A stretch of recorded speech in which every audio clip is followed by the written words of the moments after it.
ഈശോ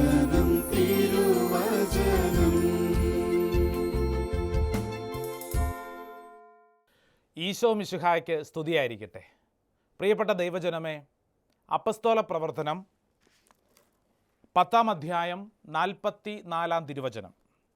പത്രോസ് ഇത് പറഞ്ഞുകൊണ്ടിരുന്നപ്പോൾ തന്നെ കേട്ടുകൊണ്ടിരുന്ന എല്ലാവരുടെയും മേൽ പരിശുദ്ധാത്മാവ് വന്നു. പ്രിയപ്പെട്ടവരെ, അപ്പസ്തോല പ്രവർത്തനം 10-ാം അധ്യായം 44-ാം തിരുവചനം. എന്നെ കേൾക്കുന്ന പ്രിയപ്പെട്ടവരെ, ഈ വചനം കേട്ടുകൊണ്ടിരിക്കുമ്പോൾ തന്നെ നിന്നിൽ പരിശുദ്ധാത്മാവ് വന്ന് നിറയുന്നതിന് വേണ്ടി പ്രാർത്ഥിക്കാം.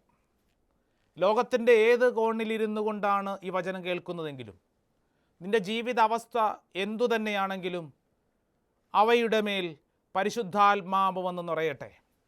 നമുക്കിങ്ങനെ പ്രാർത്ഥിക്കാം. പിതാവായ ദൈവമേ, പുത്രനായ ഈശോയെ, പരിശുദ്ധാത്മാവേ, ഞങ്ങളുടെ അനുദിന ജീവിത വഴികളിൽ അതിശക്തമായ കൃപ ചൊരിഞ്ഞ് ഞങ്ങളെ നയിക്കണമേ, വിശുദ്ധീകരിക്കണമേ.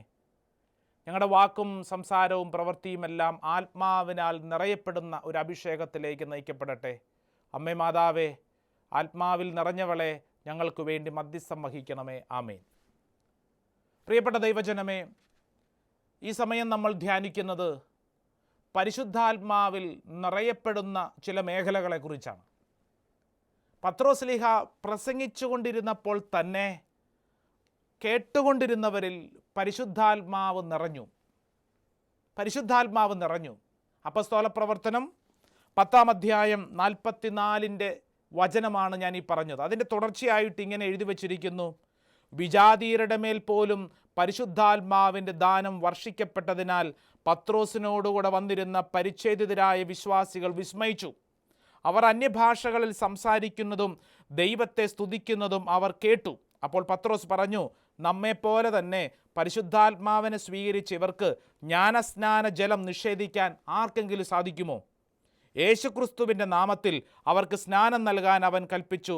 കുറേ ദിവസം തങ്ങളോടുകൂടെ താമസിക്കണമെന്ന് അവർ അവനോട് അഭ്യർത്ഥിച്ചു. പ്രിയപ്പെട്ടവരെ, പന്തക്കുസ്ത അനുഭവത്തിന് ശേഷം പത്രോസ് നീങ്ങിയത് മുഴുവൻ പരിശുദ്ധാത്മാവിൻ്റെ നിറവിലാണ്. പരിശുദ്ധാത്മാവാണ് കൃത്യമായിട്ട് അവരെ നയിച്ചത്. നമ്മുടെ അനുദിന ജീവിത വഴികളിൽ ഈ പരിശുദ്ധാത്മാ അഭിഷേകത്തിൽ നയിക്കപ്പെടുമ്പോൾ സംഭവിക്കുന്നൊരു പ്രധാനപ്പെട്ട കാര്യം, നമ്മിലൂടെ മറ്റുള്ളവർ പരിശുദ്ധാത്മാവിനെ സ്വീകരിക്കും. നമ്മൾ സ്വീകരിക്കുന്നു എന്നുള്ളത് മാത്രമല്ല, മറിച്ച് നമ്മിലൂടെ മറ്റുള്ളവർ പരിശുദ്ധാത്മാവിനെ സ്വീകരിക്കും. എന്നെ കേൾക്കുന്നവരെ, ഇത് നിൻ്റെ ജീവിത വഴികളിൽ നീ ധ്യാനിക്കണം. നിന്നിലൂടെ, നിൻ്റെ സംസാരത്തിലൂടെ, നിൻ്റെ പ്രവൃത്തിയിലൂടെ ആരെങ്കിലുമൊക്കെ ഈ പരിശുദ്ധാത്മാവിനെ സ്വീകരിക്കുന്നുണ്ടോ? പ്രിയപ്പെട്ടവരെ, നീ ഒരു കുടുംബനാഥയാവാം. നിൻ്റെ ജീവിതത്തിൻ്റെതായ കൊച്ചു ലോകത്ത് നീ ചിന്തിച്ച് നോക്കിക്കേ, നിൻ്റെ പ്രവൃത്തി മൂലം ആരെങ്കിലും പരിശുദ്ധാത്മാവിനെ സ്വീകരിക്കുന്നുണ്ടോ? പ്രിയപ്പെട്ടവരെ, ഇതിലേക്കാണ് തിരുവചനം ഈ സമയം നിന്നെ ക്ഷണിക്കുന്നത്. നിന്നിലൂടെ മറ്റുള്ളവർ പരിശുദ്ധാത്മാവിനെ സ്വീകരിക്കണം എന്ന് പറഞ്ഞാൽ നിൻ്റെ പ്രവൃത്തികൾ അപ്രകാരം അത്ഭുതങ്ങൾ ചെയ്യുന്ന പ്രവൃത്തികളായിട്ട് മാറണം. പത്രോസ്ലീഹ പ്രസംഗിച്ചു കൊണ്ട് നിന്നപ്പോൾ മാമോദീസ പോലും സ്വീകരിച്ചിട്ടില്ലാത്ത ആ ദൈവജനം എന്തു ചെയ്തു? അവരിലേക്ക് പരിശുദ്ധാത്മാവിൻ്റെ ശക്തി കടന്നു വരികയും ഭാഷാവരത്തിൽ സ്തുതിക്കുന്നു. അത്ഭുതങ്ങളും അടയാളങ്ങളും ആ കൂട്ടായ്മയിൽ ചൊരിയപ്പെടുന്നു. പെട്ടെന്ന്, വളരെ പെട്ടെന്ന് ആ അഭിഷേകം കൈമാറ്റം ചെയ്യപ്പെടുകയാണ്. നമ്മളൊക്കെ ഇപ്രകാരം ഒരു സുവിശേഷ ശുശ്രൂഷയിൽ ഏർപ്പെട്ടിരിക്കുന്നവരാണ്. ഒരുപക്ഷെ എന്നെ കേൾക്കുന്നവരൊക്കെ വർഷങ്ങളായിട്ട് വചനം പറഞ്ഞ് അനേക ദേശാന്തരങ്ങളിൽ സഞ്ചരിക്കുന്നവരാണ്. പ്രിയപ്പെട്ടവരെ, നിൻ്റെ വചന ശുശ്രൂഷ വഴി എത്ര പേരിൽ പരിശുദ്ധാത്മാവ് നിറഞ്ഞിട്ടുണ്ടെന്ന് ധ്യാനിക്കുക. ഒരു ക്രിസ്ത്യാനി അതിൽ തന്നെ അഭിഷേകം ചെയ്യപ്പെട്ട വ്യക്തിയാണല്ലോ. ഈ അഭിഷേകം എന്ന് പറയുന്നത് കുറേ അച്ഛന്മാർക്കും സിസ്റ്റേഴ്സിനും വേണ്ടി മാറ്റിവെക്കപ്പെട്ടതൊന്നുമല്ല. ആരെല്ലാം യേശുക്രിസ്തുവിനെ രക്ഷകനും നാഥനുമായി സ്വീകരിക്കുന്നോ, നിന്നിലേക്കൊരു അഭിഷേകമുള്ളതാണ്. ആ അഭിഷേകം ലഭിക്കപ്പെട്ടിരിക്കുന്ന എന്തിനു വേണ്ടിയിട്ടാണ്? യേശുക്രിസ്തുവിന് വേണ്ടി നിലകൊള്ളാൻ. അതിനാണ് പരിശുദ്ധാത്മാവ്.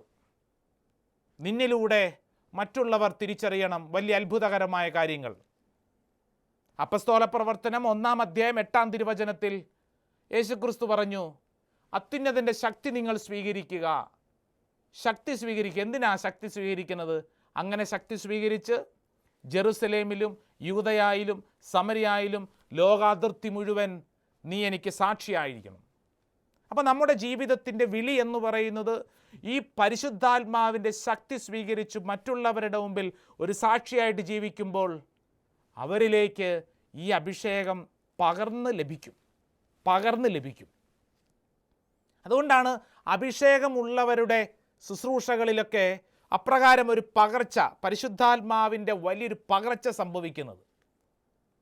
ഈ കാലഘട്ടത്തിൽ ആവശ്യം കുറേയധികം സംസാരിക്കുന്നവരെയല്ല, മറിച്ച് ഇപ്രകാരം പരിശുദ്ധാത്മാവിനെ കൊടുക്കുന്നവരെയാണ് തിരുസഭയ്ക്ക് ആവശ്യം. ഈ കാലഘട്ടത്തിന് ആവശ്യം എന്താണ്? റോൾ മോഡൽസിനെയാണ്.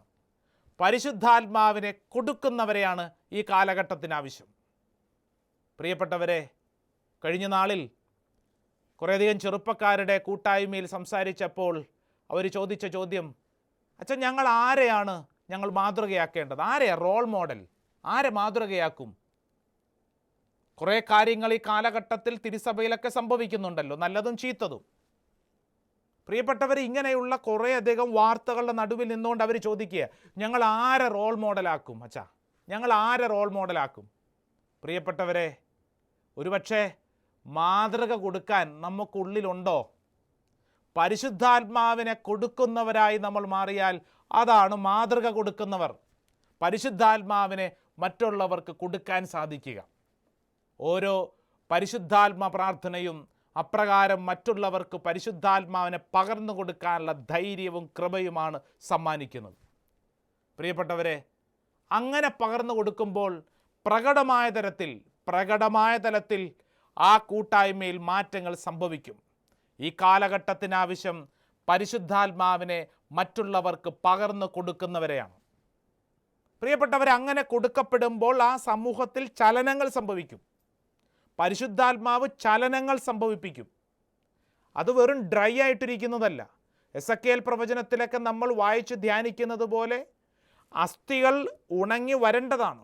വരണ്ട അസ്ഥികളുടെ മേൽ ദൈവത്തിൻ്റെ കാറ്റ് വീശുമ്പോൾ അത് എന്ത് സംഭവിക്കുന്നു? ജീവനുള്ളതായി മാറുന്നു. എന്ന് പറഞ്ഞാൽ പരിശുദ്ധാത്മാവ് എവിടെയൊക്കെ പ്രവർത്തിക്കുന്നു അവിടെയൊക്കെ ജീവൻ്റെ ചലനങ്ങൾ സംഭവിക്കപ്പെടും.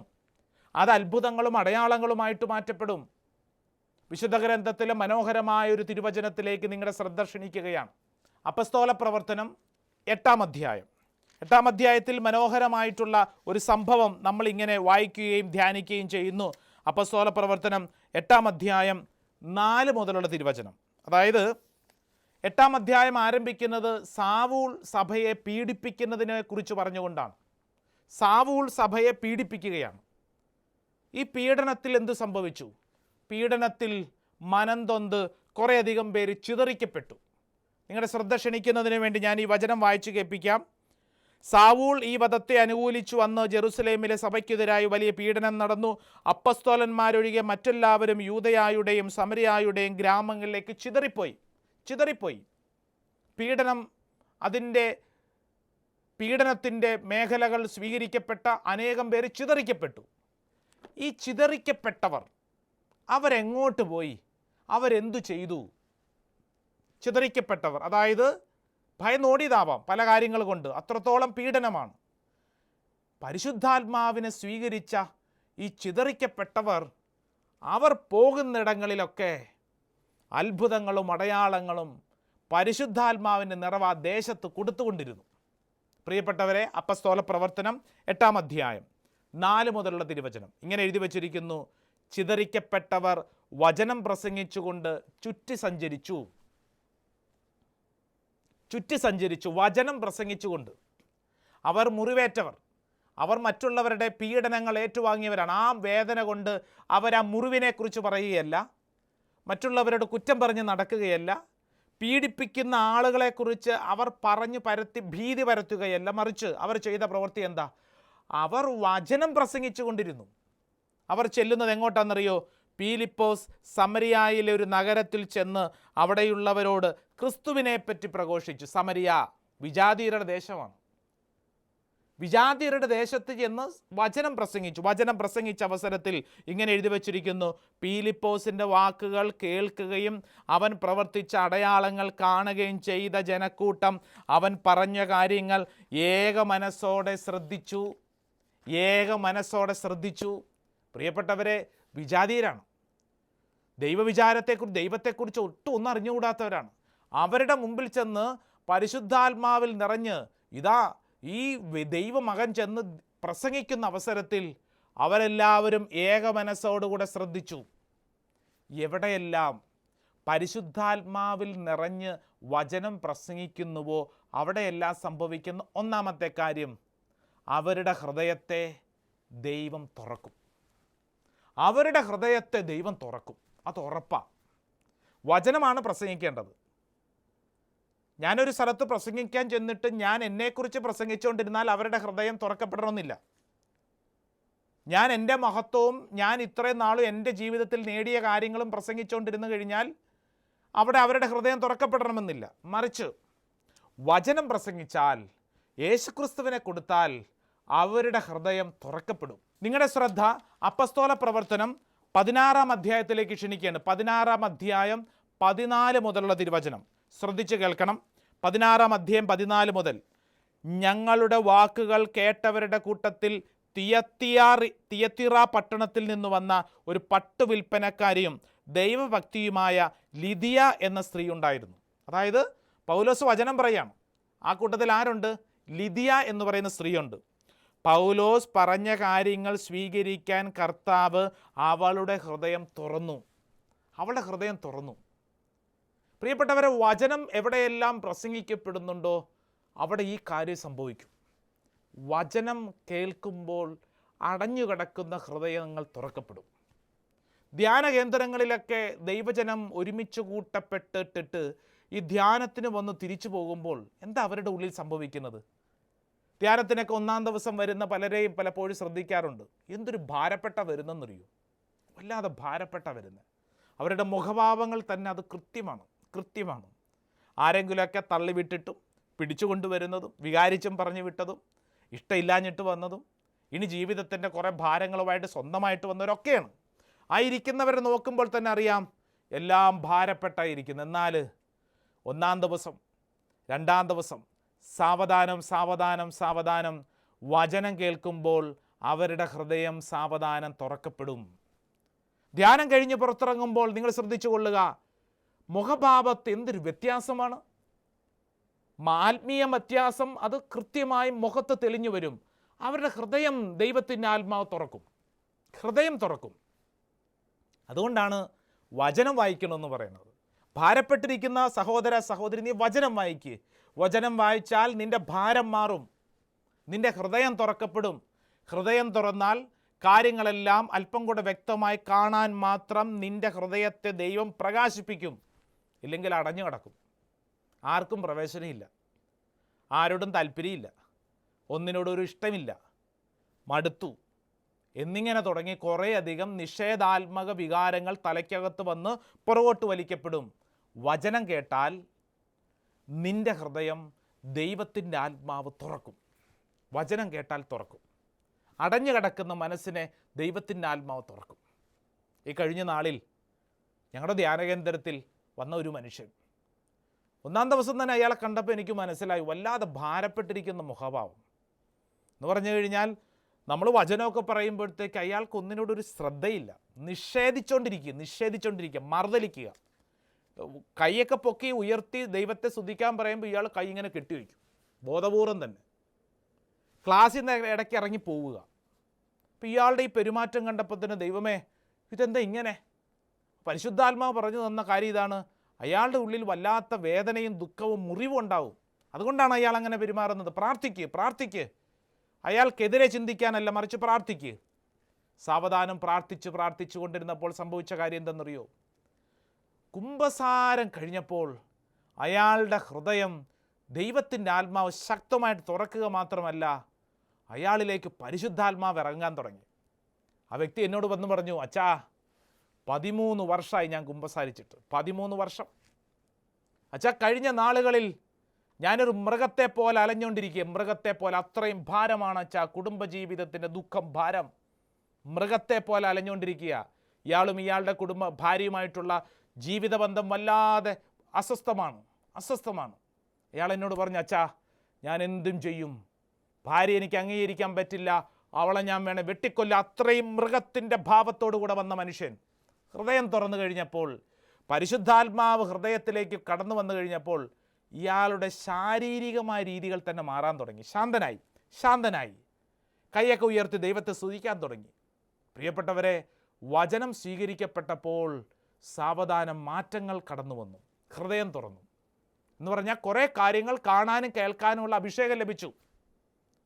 ധ്യാനം കഴിഞ്ഞപ്പോൾ പ്രിയപ്പെട്ടവരെ, ഭാര്യയും ഭർത്താവ് ഒരുമിച്ച് വന്നാണ് കരങ്ങൾ കൂപ്പി പ്രാർത്ഥിച്ചത്.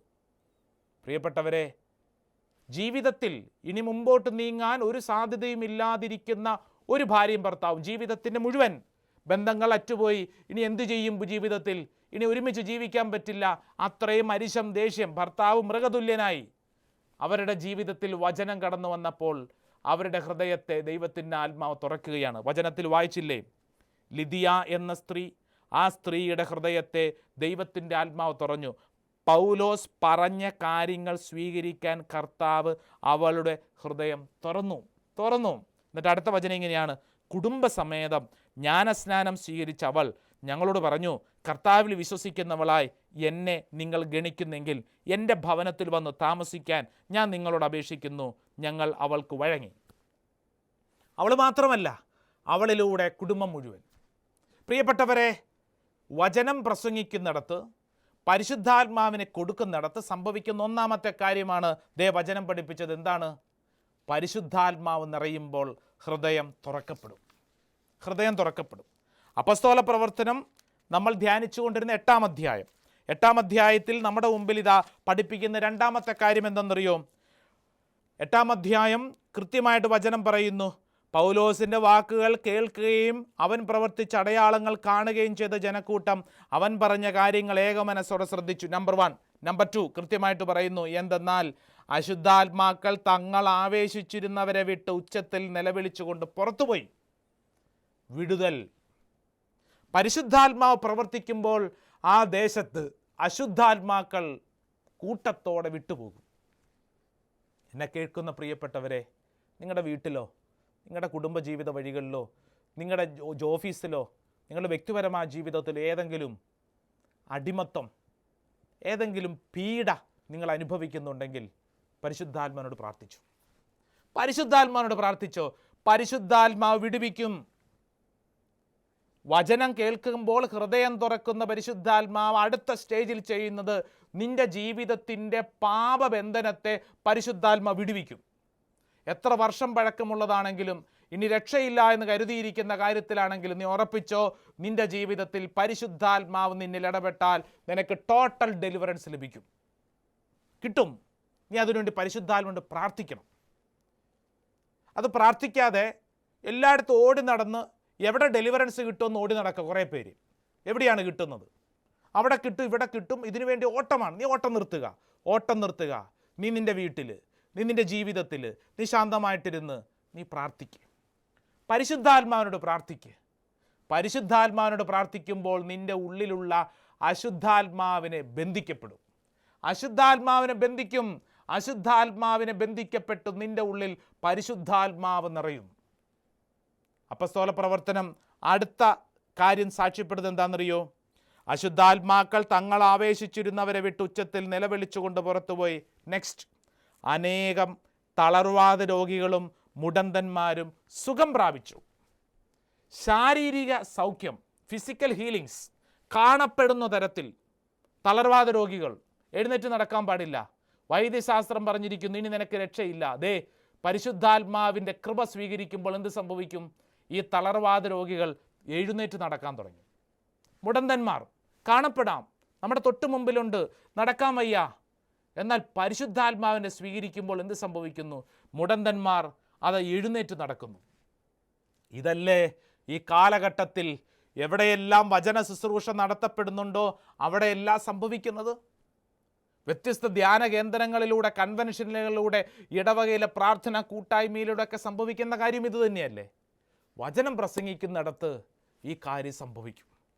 പ്രിയപ്പെട്ടവരെ, ഹൃദയം തുറക്കും, അശുദ്ധാത്മാക്കൾ വിട്ടുപോകും, രോഗസൗഖ്യങ്ങൾ ലഭിക്കും. നാലാമതായി വിശുദ്ധ ഗ്രന്ഥം പ്രഖ്യാപിക്കുന്ന ഒരു പ്രധാനപ്പെട്ട കാര്യം കൂടെയുണ്ട്. അത് വളരെ പ്രധാനപ്പെട്ടതാണ്. അതിങ്ങനെ എഴുതി വച്ചിരിക്കുന്നു: അങ്ങനെ ആ നഗരത്തിൽ വലിയ സന്തോഷമുണ്ടായി. ആ നഗരത്തിൽ വലിയ സന്തോഷമുണ്ടായി. ഏതാ നഗരം? ഏതാ നഗരം? വിജാതിയരുടെ സ്ഥലം സമരിയ. അതായത് ജീവിതത്തിൽ ഇന്നോളം ലഭിക്കാത്തൊരാനന്ദം അവർക്ക് ലഭിച്ചെന്നു. പ്രിയപ്പെട്ടവരെ, ഈ സന്തോഷം കിട്ടാൻ വേണ്ടി നമ്മൾ എന്തെല്ലാം അഭ്യാസം ചെയ്തുകൊണ്ടിരിക്കുന്നത്? ഈ സന്തോഷം കിട്ടാൻ വേണ്ടിയിട്ട് നമ്മൾ എന്തെല്ലാം അഭ്യാസം. എന്നിട്ട് എന്തായി? പലരുടെയും ജീവിതത്തിൽ സമാധാനമില്ല, ഉറക്കമില്ല, സന്തോഷമില്ല, സമാധാനമില്ല. പ്രിയപ്പെട്ടവരെ, പരിശുദ്ധാത്മാവിനെ സ്വീകരിച്ചാൽ നിനക്കുള്ള ഉറപ്പെന്താണെന്നറിയോ? നിൻ്റെ ഉള്ളിൽ ലോകം നൽകാത്തൊരാനന്ദം വന്ന് നിറയാൻ തുടങ്ങും.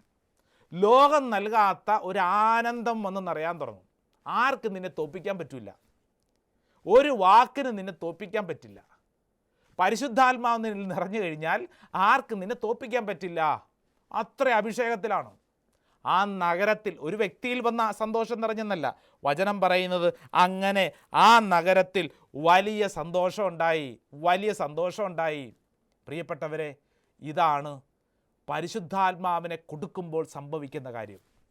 ഈ ശുശ്രൂഷയിലേക്കാണ് നമ്മളെ ഈ വചനം കേട്ടുകൊണ്ടിരിക്കുമ്പോൾ നിന്നെയും എന്നെയും ദൈവത്തിൻ്റെ ആത്മാവ് ക്ഷണിക്കുന്നത്. അല്ലാതെ വെറുതെ ഉണങ്ങിയ ഒരു ശുശ്രൂഷയ്ക്കല്ല, വെറുതെ നടത്താൻ വേണ്ടി നടത്തുന്നൊരു ശുശ്രൂഷയ്ക്കല്ല, മറിച്ച് ജീവനുള്ള ശുശ്രൂഷ, അഭിഷേകമുള്ള ശുശ്രൂഷ നിന്നിലൂടെ കത്തിപ്പടരണം, ലോകമെമ്പാടും കത്തിപ്പടരണം.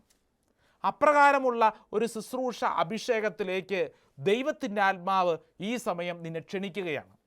പ്രിയപ്പെട്ടൊരു വചനം പറഞ്ഞല്ലോ, അങ്ങനെ ആ നഗരത്തിൽ വലിയ സന്തോഷമുണ്ടായി, ആനന്ദമുണ്ടായി. ഈ ആനന്ദത്തിൻ്റെയൊക്കെ ഒരു കൃത്യത മനസ്സിലാകണമെങ്കിൽ ബൈബിൾ പഠിപ്പിക്കുന്ന ഒരു സംഭവം കണ്ടാൽ മതി. അത് അപ്പസ്തോല പ്രവർത്തനം 12-ാം അധ്യായത്തിൽ പത്രോസിനെ കുറിച്ച് പറയുന്നതാണ്. അതായത് 12-ാം അധ്യായം ആരംഭിക്കുമ്പോൾ ഇങ്ങനെയാണ്: യാക്കോബ് വധിക്കപ്പെട്ടു. അടുത്തതായിട്ട് പത്രോസിനെ അവർ പിടിച്ചു. പത്രോസ് കാരാഗ്രഹത്തിനുള്ളിലാണ്. വചനം ഇങ്ങനെയുണ്ട്, 12-ാം അധ്യായം 5-ാം തിരുവചനം: അങ്ങനെ പത്രോസ് കാരാഗ്രഹത്തിൽ സൂക്ഷിക്കപ്പെട്ടു. സഭ അവനു വേണ്ടി ദൈവത്തോട് തീക്ഷ്ണമായിട്ട് പ്രാർത്ഥിച്ചുകൊണ്ടിരുന്നു. ശ്രദ്ധിക്കണം, പത്രോസ് കാരാഗ്രഹത്തിനുള്ളിൽ, പുറത്താരാ? ദൈവജനം. അവരെന്ത് ചെയ്യുക? അവർ തീക്ഷ്ണതയോടെ പ്രാർത്ഥിച്ചുകൊണ്ടിരുന്നു. ജനം പ്രാർത്ഥിച്ചുകൊണ്ടിരുന്നു. അപ്പോൾ ഈ കാരാഗ്രഹത്തിനുള്ളിൽ കിടക്കുന്ന പത്രോസ് എന്ത് ചെയ്തു? വായിക്കണം, വളരെ രസകരമായ കാര്യമാണ്. പരസ്യ വിചാരണയ്ക്ക് പുറത്തു കൊണ്ടുവരാൻ ഹേറോദോസ് ഉദ്ദേശിച്ചിരുന്നതിൻ്റെ തലേ രാത്രി പത്രോസ് ഇരുമ്പ് ചങ്ങലകളാൽ ബന്ധിതനായി 2 പടയാളികളുടെ മധ്യേ ഉറങ്ങുകയായിരുന്നു. അതായത് നാളെ കൊല്ലപ്പെടാൻ പോവാണ്. നാളെ രാവിലെ പരസ്യ വിചാരണ, ഉച്ച കഴിയുമ്പോൾ കൊല്ലും. യാക്കോബിനെ കൊന്നു, അടുത്തത് ഞാനാണ്. പ്രിയപ്പെട്ടവരെ, ദേ എന്ത് സംഭവിക്കുന്നു? അങ്ങനെ കൊല്ലപ്പെടാൻ പോകുന്നതിൻ്റെ തലേ രാത്രി ബൈബിൾ വചനം പഠിപ്പിക്കുന്നത്, പത്രോസ് ഉണ്ടല്ലോ സുഖമായിട്ട് ഉറങ്ങുകയായിരുന്നു. ആർക്കാണ് അങ്ങനെ ഉറങ്ങാൻ പറ്റണത്? പ്രിയപ്പെട്ടവരെ, വെറും ഒരു ഉറക്കമൊന്നുമല്ല. നമ്മൾ വിചാരിക്കുന്ന പോലെ ക്ഷീണം കൊണ്ടൊരു പൂച്ച മയക്കം അതൊന്നുമല്ല. അത് മനസ്സിലാക്കണമെങ്കിൽ തൊട്ടടുത്ത വചനം മതി. അതായത്, പെട്ടെന്ന് കർത്താവിൻ്റെ ദൂതൻ പ്രത്യക്ഷനായി ആ മുറിയാകെ പ്രകാശം നിറഞ്ഞു. അവൻ പത്രോസിൻ്റെ പാർശ്വത്തിൽ തട്ടി ഉണർത്തിക്കൊണ്ട് പറഞ്ഞു, വേഗം എഴുന്നേൽക്കൂ എന്ന് പറഞ്ഞു കഴിഞ്ഞാൽ ഈ മുറിയിൽ പ്രകാശം നിറഞ്ഞതും ദൂതം വന്നൊന്നും ആരറിഞ്ഞിട്ടില്ല, പത്രോസ് അറിഞ്ഞിട്ടില്ല. അത്രയും നല്ല കൂർക്കം വലിച്ച ഉറക്കാണ്. അപ്പോഴാണ് ദൂതൻ അവനെ തട്ടി വിളിച്ചിട്ട് പറഞ്ഞു, എഴുന്നേക്കടാ, നീ എഴുന്നേക്ക്. തട്ടി വിളിച്ചു. അവൻ എങ്ങനെ ഉറങ്ങാൻ പറ്റും? അവൻ ഉറങ്ങിയെങ്കിൽ അവൻ്റെ ഉള്ളിൽ അത്രയും ശാന്തതയും ആനന്ദവും ഉണ്ടാവും. അതായത് മരണത്തിൻ്റെ മുമ്പിൽ പോലും ശാന്തത, ഉറക്കം കിട്ടി. എന്തു പറയണ്ടു? നാളെ മരണമൊന്നും വേണ്ട. നാളെ ഒരു പരീക്ഷയുണ്ടെന്ന് പറഞ്ഞാൽ നിനക്ക് ഇന്ന് രാത്രി ഉറക്കമുണ്ടോ? നാളെ ഒരു കാര്യത്തിന് വേണ്ടി ടെൻഷൻ ഉണ്ടെന്ന് പറഞ്ഞ് ഈ രാത്രി ഉറക്കമുണ്ടോ? പ്രിയപ്പെട്ടവരെ, നിസ്സാരപ്പെട്ട ഒരു കാര്യത്തിന് വേണ്ടി ടെൻഷൻ അടിക്കുന്ന നമ്മുടെ മുമ്പിൽ പത്രോസ് നമുക്കൊരു വാഗ്ദാനം പോലെ നൽകുകയാണ്. നാളെ നിൻ്റെ ജീവിതത്തിൽ നിൻ്റെ തല കൊയ്യുമെന്ന് ഉറപ്പുള്ളപ്പോഴും ശാന്തമായിട്ടുറങ്ങാൻ നിനക്ക് പറ്റണമെങ്കിൽ അത്രയും ഉള്ളിൻ്റെ ഉള്ളിൽ ഒരു ആത്മീയതയുടെ ശാന്തതയുണ്ടാവണം, ആനന്ദമുണ്ടാവണം. ഇതാണ് പരിശുദ്ധാത്മാവ് നൽകുന്നത്. സമറിയായിൽ ഇതാ ദൈവത്തെ അറിയാത്തവരുടെ ഇടയിൽ വചനം പ്രസംഗിച്ചപ്പോൾ അവരുടെ ഇടയിൽ സംഭവിച്ച കാര്യങ്ങൾ നിന്നിൽ സംഭവിക്കാൻ നിനക്ക് പ്രാർത്ഥിക്കാം. നിന്നിലൂടെ മറ്റുള്ളവർക്ക് സംഭവിക്കാൻ പ്രാർത്ഥിക്കാം. വചനം കേട്ടാൽ ഹൃദയം തുറക്കും. വചനം കേട്ട് കഴിഞ്ഞാൽ രോഗസൗഖ്യം കിട്ടും. വചനം കേട്ട് കഴിയുമ്പോൾ അവിടെ അത്ഭുതങ്ങളും അടയാളങ്ങളും ഡെലിവറൻസ് സംഭവിക്കും. വചനം കേട്ടാൽ അവിടെ ആത്മീയ സന്തോഷം ഉണ്ടാവും. നിന്നിലൂടെ ഇത് സംഭവിക്കട്ടെ. ആമേൻ.